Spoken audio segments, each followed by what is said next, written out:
Braving the Wilderness, The Quest for True Belonging and the Courage to Stand Alone by BrenA Brown. Picture this. You're in 8th grade, standing in front of the gym door. There's a single sheet of paper taped up, covered in numbers.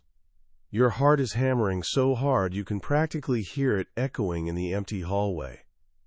This isn't just any list. This is everything. Your ticket to a new high school, new friends, maybe even a whole new you. It's the list of girls who made the drill team, the Bear Cadets. For one particular girl who'd spent most of her childhood feeling like the perpetual outsider, this was her moment. She'd rehearsed that jazzy routine to Swanee until she could nail it blindfolded. She'd even survived the same brutal 2-week liquid diet all the other hopefuls were doing, just to make the weigh-in. In her mind, she could already see herself in that uniform, executing perfect high kicks under the Friday night lights, while her big sis decorated her locker with ribbons and inside jokes.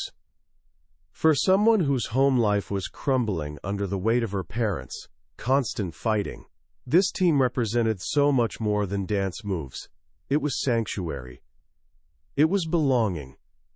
So there she stood at that gym door while her family waited in the car. Her tryout number was 62. Her eyes traced down the list, 59, 61, then jumped to 64, 65. Nothing. Her number had vanished. While she stood there, willing those digits to somehow materialize, another girl beside her erupted into pure joy. Her dad leaped from his car and swept her up in one of those movie-perfect twirls. Meanwhile, the girl who didn't make it trudged back to the family station wagon, climbed into the back seat, and braced herself for what came next. Here's the kicker, though. Her parents said absolutely nothing, not a single word. That silence somehow screamed louder than any lecture ever could. It was the deafening quiet of shame, the kind that whispers, "You failed. You're not enough. You don't belong here." That crushing moment of rejection is where we're starting today. It's a real story from the life of Dr. BrenA Brown, a researcher who's dedicated more than 20 years to understanding courage, vulnerability, and shame. Her work has touched millions through several #1 bestsellers and a TED Talk that's become one of the most viewed in history. In Braving the Wilderness, she digs into something we all desperately crave, that deep, almost painful need to belong somewhere. Here's where things get interesting. What if everything you think you know about belonging is actually backwards? What if trying to fit in is the exact opposite of true belonging? And what if the real path to finding where you truly belong means having the guts to stand completely alone? That's the provocative promise of this book. By the time we're done here, you'll grasp what BrenA calls true belonging, a way of being so solidly grounded in yourself that you somehow belong everywhere and nowhere at the same time. It's an expedition into uncharted territory, and we're diving in right now. You know that feeling, right? That gnawing, almost desperate need to be part of something. To have your people, your crew, your place where everyone just gets you. It's coded into our very DNA. Way back when, our survival literally depended on being part of the group. Getting kicked out meant almost certain death. So we learned early, really early, how to blend in and fit the mold. BrenA Brown understands this better than most.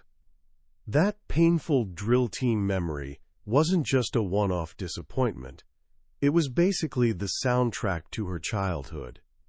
She was constantly the new kid, bouncing from New Orleans to Houston to Washington, D.C. and back again. She was the Episcopalian girl in Catholic school. She even had the name Cassandra BrenA Brown, which led to all kinds of awkward assumptions in the racially divided South of the 1970s.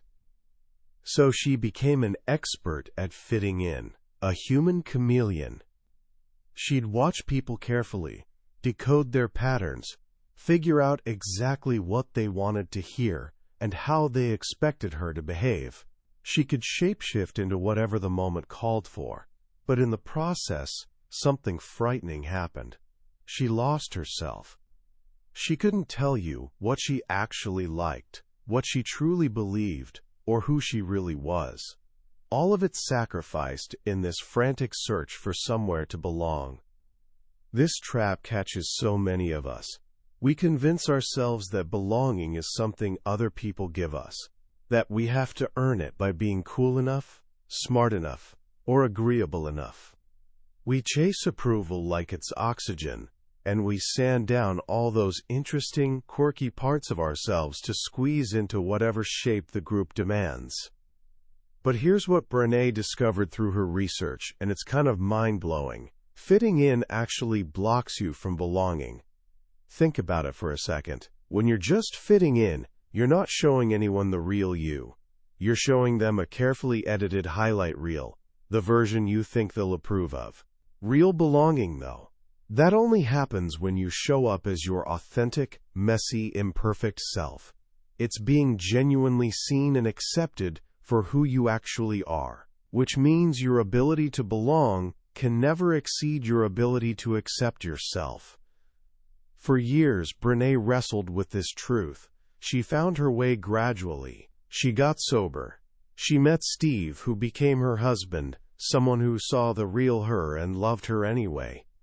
She became a researcher, and even there, she felt like an outsider. Her professors warned her away from messy topics like shame and vulnerability.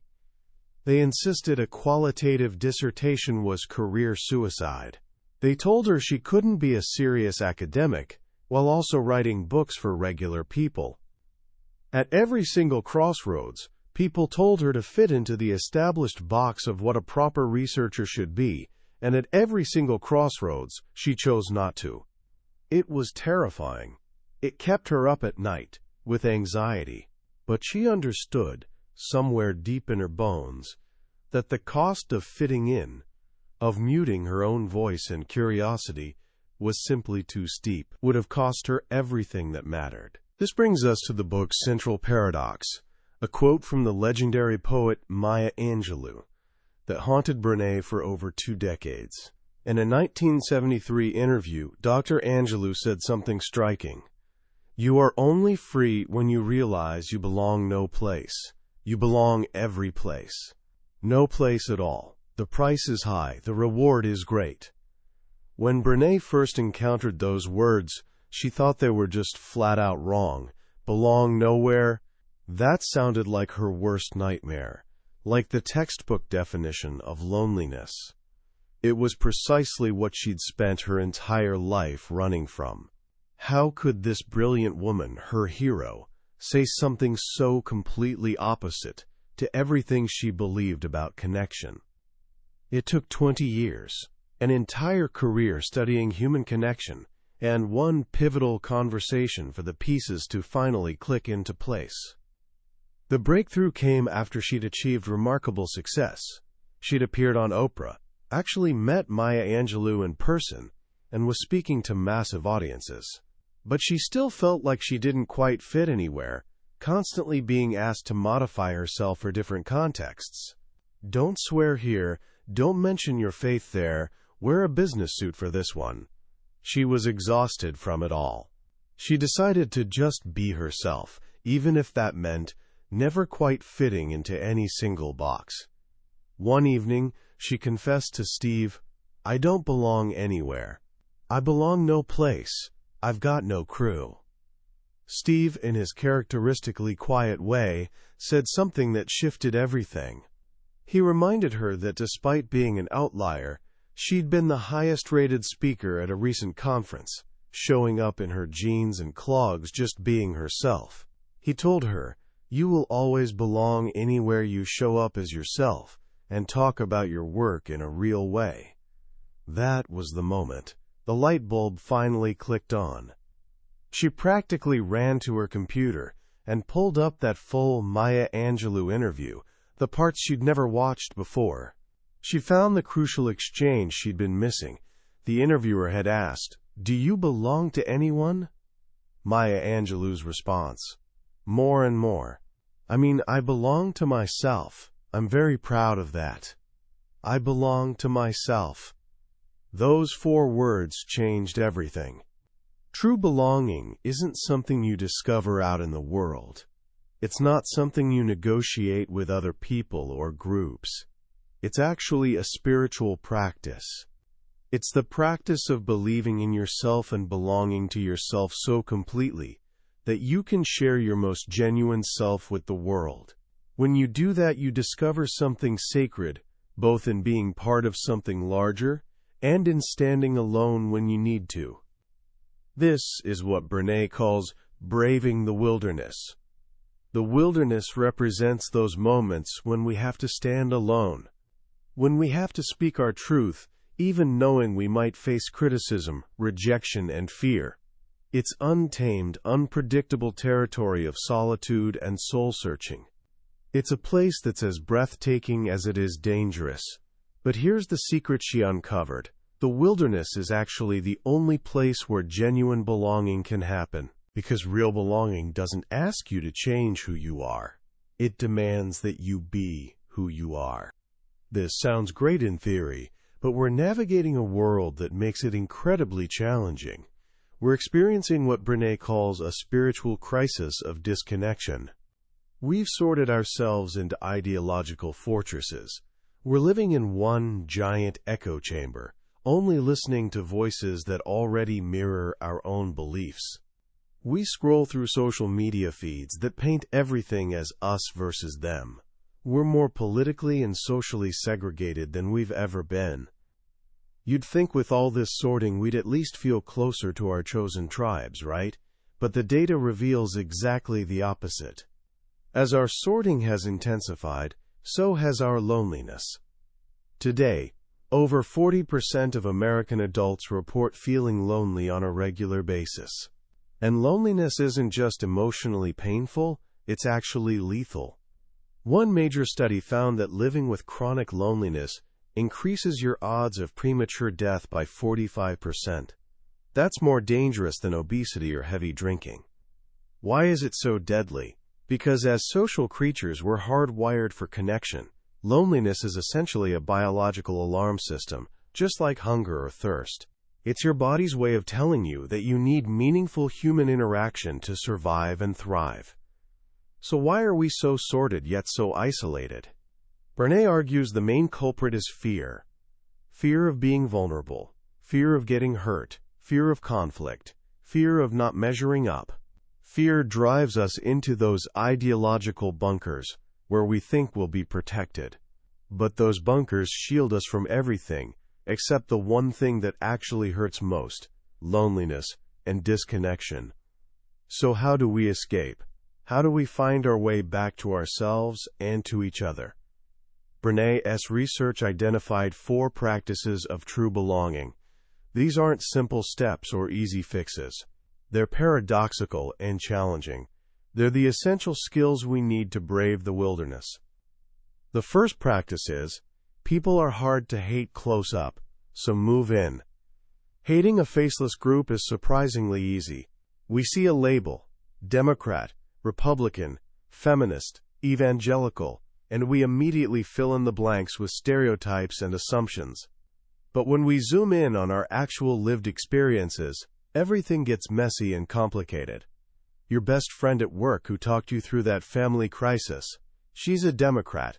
Your son-in-law who's an incredible father to your grandchildren, he's a Republican. That teacher who completely changed your life, she's pro-life. What we experience up close is real and complex. The rhetoric we consume from a distance is often specifically designed to make us afraid and angry, because anger is so much easier to sit with than pain.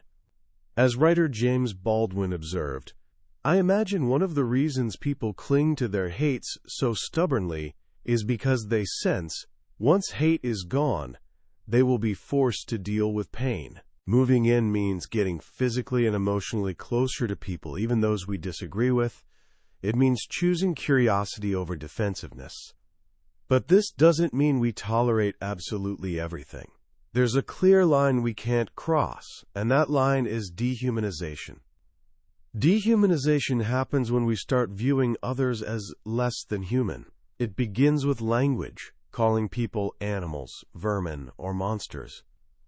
It's what historically allows societies to justify cruelty and violence. When we hear dehumanizing language, whether it's aimed at politicians we despise or groups we fear, we have to actively reject it. Because when we participate in dehumanizing others, we actually diminish our own humanity in the process. True belonging requires holding people accountable for their actions without stripping away their fundamental humanity. The second practice is, speak truth to empty rhetoric, and be civil while doing it. There's an important distinction between outright lying and what's called nonsense. A liar knows the truth and actively tries to hide it. Someone spouting nonsense, though, doesn't care about truth at all. They're just trying to persuade you, to recruit you to their side. Truth be damned. One of the most common forms of rhetorical nonsense is the false choice. You're either with us or you're against us. This tactic shuts down real debate and forces people to pick a side. It preys directly on our primal fear of being cast out of the tribe. Brene shares a powerful personal story about this. She grew up in a hunting family in Texas, where gun safety and respecting the animal were absolute, non-negotiable rules. As she got older, she watched the gun debate become increasingly polarized and toxic. One day at an event, she casually mentioned she was teaching her son to shoot skeet. A woman immediately confronted her, saying, quote, "I'm very surprised to hear that you're a gun lover. You don't strike me as the typical member of that crowd type." Brene was instantly being shoved into a false with us or against us box. She could have easily pandered to the audience and denounced her family's traditions to fit in with the room. Or she could have gotten defensive and angry. Instead, she chose the wilderness. She calmly explained that she supports responsible gun ownership and also supports common-sense gun regulations like universal background checks and waiting periods. She supports both because it's not actually either-or. The woman became visibly angry and snapped, "You either support guns or you don't." Brene refused to accept those as the only two options.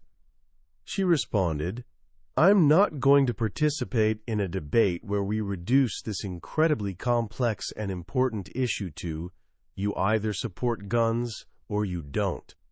It matters too much for that kind of oversimplification." She didn't betray herself to appease the crowd. She stood firmly in her integrity, alone in that moment. It wasn't comfortable or fun, but she belonged to herself. That's what speaking truth to empty rhetoric looks like, and doing it with respect, without personally attacking the other person. That's the definition of real civility. The third practice is hold hands with strangers. If we're going to maintain faith in our shared humanity, we need to actually witness it in action. We have to actively seek out and experience moments of connection that cut right through our differences. Brene discovered that people with the strongest sense of true belonging deliberately pursue moments of collective joy and collective pain. Think about being in a stadium with 95,000 strangers all singing the same anthem before a big match, scarves raised high, some with tears streaming down their faces. Or sitting in a darkened movie theater when a beloved character dies, and glancing around to see 200 strangers all raising their hands, pointing imaginary wands toward the screen in spontaneous solidarity. Or being at a concert, belting out lyrics to a song from your youth, surrounded by thousands of people who share that exact same memory and feeling. These moments are what sociologist Emile Durkheim called, quote, collective effervescence. It's this sensation of something sacred happening when we become part of something much bigger than ourselves. It reminds us that beneath all our political labels and ideological disagreements, we're inextricably connected as human beings. The same principle applies to moments of shared pain. Attending a funeral together, gathering for a vigil after tragedy, or simply crying alongside friends. These moments remind us we're not alone in our grief and struggle. But there's a counterfeit version of this that we need to watch out for: common enemy intimacy. This is that cheap, easy connection we feel when we bond with someone over hating the same people or groups. It feels satisfying in the moment, but it's not genuine connection. It's just another flavor of us versus them. Real collective joy and pain are inclusive by nature. They don't come at the expense of dehumanizing others. This brings us to the final, and perhaps most crucial, practice. It's the one that weaves everything else together: strong back, soft front, wild heart. This is the posture we need to adopt if we're going to brave the wilderness successfully. A strong back means having a spine. It's about being deeply rooted in your values and having the courage to maintain your boundaries. It's about learning to say no when necessary and releasing the exhausting need to please everyone around you. It's about taking responsibility for your mistakes instead of deflecting blame onto others. A strong back is built through the daily practice of integrity. A soft front is about staying open and vulnerable even when it's scary. It's about choosing love and connection over armor and defensiveness. When we get hurt, our natural instinct is to build walls, to develop what people call thick skin. But here's the problem: an armored front doesn't just block out the painful stuff, it also blocks out the beautiful stuff. Love, joy, genuine intimacy, all of these require a soft front. It's not weakness or naivete, it's actually the ultimate display of courage. When you combine a strong back with a soft front, you cultivate what Brene calls a wild heart. A wild heart is the hallmark of someone who has braved the wilderness and been fundamentally transformed by the experience. A wild heart can hold life's inherent paradoxes without breaking. It can be simultaneously tough and tender, brave and afraid. It can fight passionately for justice and peace in the world, while also cultivating moments of personal joy without guilt. A wild heart understands you can feel deep gratitude for your own blessings, while still acknowledging and caring about others' pain.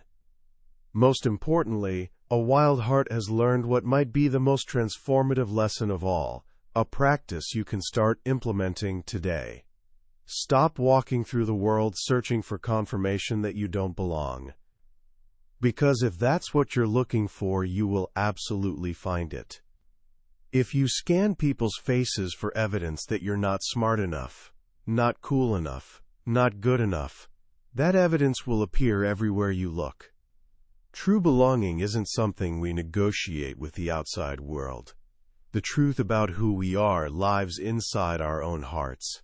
Our job is simply to protect that wild heart from constant external evaluation, especially from our own harsh inner critic. At the end of her journey, Brene finally understood what Maya Angelou had meant all those years ago. To belong nowhere and everywhere simultaneously means being so firmly rooted in your own heart, so completely at home in your own skin, that your sense of belonging doesn't depend on any person, place, or group. You carry it with you wherever you go. You become free. The price is definitely high. It requires vulnerability, discomfort, and the willingness to stand alone when necessary. But the reward is extraordinary. It's the reward of a life lived with integrity, courage, and genuine connection. It's the freedom that comes when you can stand right in the middle of the wilderness, look around, and say with absolute conviction, "I am the wilderness." As I sit with Braving the Wilderness, I'm struck by how urgently we need this message right now. We're drowning in division. The easiest path is to pick your team, retreat into your fortress, and scream at everyone on the other side. This book is a brave and compassionate challenge to do exactly the opposite. It's an invitation to step out of the fortress and into that messy, uncomfortable, beautiful space where real human connection lives. What makes BrenA Brown's work so compelling is that it's not just opinion or inspirational fluff. It's built on 2 decades of rigorous research into real human experiences. When she describes these 4 practices of true belonging, she's not speculating or guessing. She's sharing an actual map, drawn from the stories of people who have successfully navigated this difficult terrain. The core idea that true belonging starts with belonging to yourself feels almost revolutionary in a culture constantly telling us our worth depends on external validation. It's a quiet rebellion of self-acceptance.